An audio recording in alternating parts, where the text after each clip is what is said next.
folks, I'm just going to get into it, be very short and sweet on, I suppose, the process itself and where we are. I suppose from a personal intro, the reason we're doing this is because we love rugby.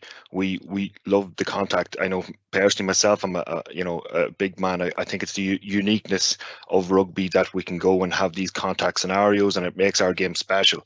We're very mindful within the IRFU to always go and review and to look at new data and what comes out from that.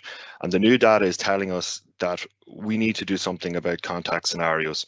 So a key part of that is, and I think our medical department have spoken to that fact as well, is to do nothing is not an option.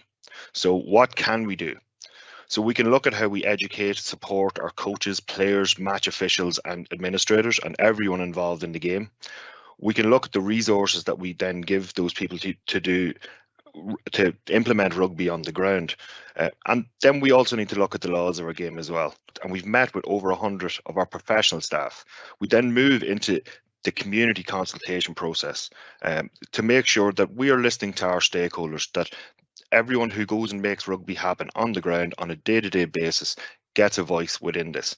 We're very keen to go and show that we aren't going to be making this decision alone. It's shaped by all of the opinions and the data and research that we have going on. So if we look at what this isn't predetermined.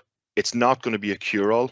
We're looking at injury reduction, and it's going to be specific to head-on-head contacts. It is not going to be focused on rucks, try-line defence, pick and goes. They're low-speed scenarios, and they are scenarios which the data has told us are less of a risk.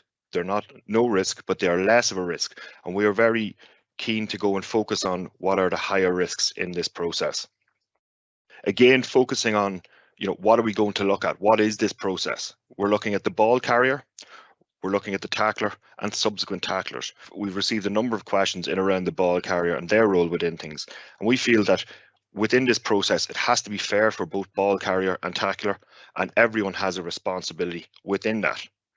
So we're talking about changing tackle behaviour to reduce head-on-head impacts.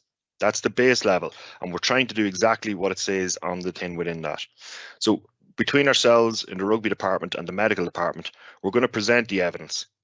This is ongoing. This is a process that between coach development, all of our education departments, this goes on every single season, and it's going to continue at pace for this season. And some of the new initiatives that we have lined up to already come in, regardless of the outcome of this process, is our Tackle Smart module. So Tackle Smart is one of the key resources we have in making sure the tackles are safe and effective. And we're making a point of really re-emphasising that going into the new season. The graduated return to play protocols are being reviewed by our medical department. How can we go and really rugbyize what that is? We'll have a new suite of video resources focused on tackles and tackle behaviour and safe behaviour in the contact area. And then our level up area on our website. So that's our online coaching portal, or resources portal.